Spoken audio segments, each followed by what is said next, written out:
Halo adik-adik, kembali lagi bersama Kak Mira.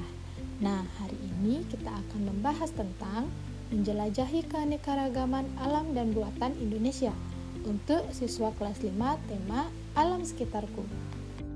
Wilayah negara Indonesia terdiri atas pulau-pulau besar dan kecil yang terbentang dari Sabang sampai Merauke.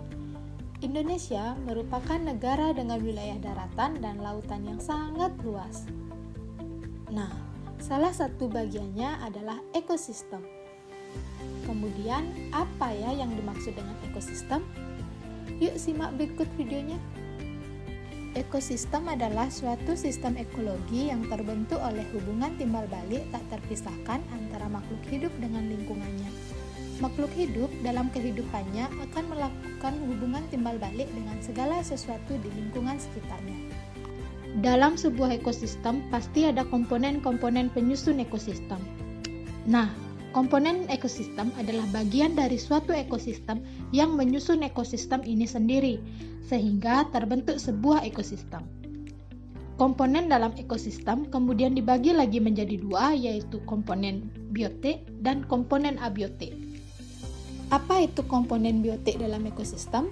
Komponen biotik pada suatu ekosistem adalah makhluk hidup itu sendiri, sebab ekosistem tak akan pernah terbentuk tanpa adanya makhluk hidup di dalamnya. Keberadaan makhluk hidup kemudian membentuk suatu rantai makanan dalam suatu ekosistem. Kemudian, apa saja contoh komponen dari biotik? Contoh komponen biotik adalah produsen, di mana organisme ini mampu membuat makanannya sendiri. Bahkan ia membuat makanan bagi organisme lain yang tinggal di ekosistem. Kemudian ada konsumen, di mana organisme ini menggunakan bahan-bahan organik dari organisme lain yang digunakan sebagai sumber energi dan makanannya. Selanjutnya ada pengurai atau decomposer, di mana organisme yang bekerja untuk merubah bahan-bahan organik dari organisme yang telah mati menjadi senyawa anorganik melalui suatu proses yang dinamakan dekomposisi. Pengurai atau decomposer akan menduduki jabatan penting dalam suatu rantai makanan di bumi, karena perannya paling akhir adalah kunci keberlangsungan rantai makanan. Komponen abiotik.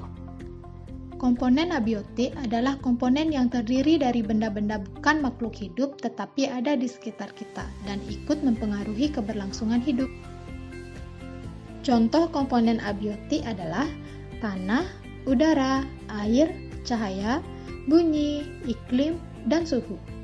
Selain ada komponen ekosistem, ada juga jenis-jenis ekosistem. Ekosistem dapat dibedakan menjadi 3 jenis, yaitu ekosistem darat.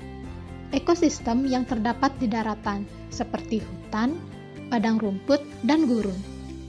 Ekosistem air. Ekosistem yang terdapat di perairan, seperti laut, danau, sungai, dan kolam. Ekosistem transisi. Ekosistem yang terdapat di peralihan antara ekosistem darat dan air, seperti rawa dan pantai. Nah, apakah kenampakan alam dan buatan termasuk ke dalam ekosistem? Kenampakan alam dan buatan termasuk dalam ekosistem tergantung pada bagaimana mereka dibuat dan digunakan. Kenampakan alam secara umum termasuk dalam ekosistem, karena makhluk hidup ini saling berinteraksi satu sama lain dan dengan lingkungannya untuk mendapatkan makanan, tempat tinggal, dan berkembang biak.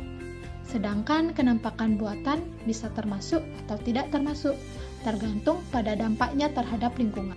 Kenampakan alam merupakan segala sesuatu yang ada di alam dan terbentuk secara alami tanpa campur tangan manusia. Contoh kenampakan alam seperti gunung, yaitu kenampakan alam yang menjulang tinggi ke atas dan memiliki ketinggian lebih dari 600 meter. Ada pegunungan, yaitu sekumpulan bukit yang membentuk barisan. Ada dataran tinggi, yaitu wilayah daratan yang memiliki ketinggian antara 500 hingga 1.500 meter di atas permukaan laut. Ada lembah, yaitu cekungan memanjang di antara dua pegunungan atau bukit. Ada sungai, yaitu aliran air alami yang permanen yang mengalir dari tempat tinggi ke tempat rendah. Kenampakan buatan adalah segala sesuatu di permukaan bumi yang dibuat oleh manusia bukan oleh proses alami. Contoh kenampakan buatan seperti waduk. adalah bendungan yang merupakan danau buatan.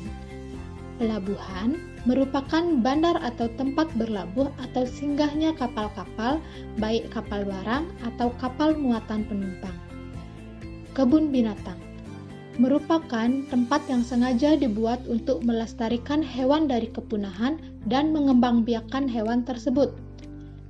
Bandar udara adalah tempat yang sengaja dibuat untuk tinggal landas sebuah pesawat.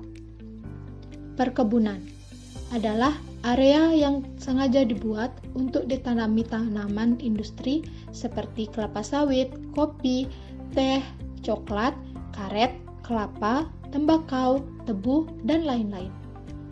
Kawasan industri adalah daerah yang sengaja dibangun untuk lokasi usaha dalam lingkup besar seperti pabrik. Cara melestarikan kenampakan alam yaitu tidak membuang sampah sembarangan, menghemat air, menghemat energi, dan menanam pohon. Cara menjaga dan melestarikan kenampakan buatan seperti tidak merusak fasilitas umum, menjaga kebersihan lingkungan, menggunakan transportasi umum, dan memelihara kendaraan. Nah, itu dia cara menjaga dan melestarikan alam ya adik-adik. Ingat, jangan merusak alam, karena alam adalah tempat tinggal kita. Jika ingin tinggal dengan nyaman, maka jagalah alam kita.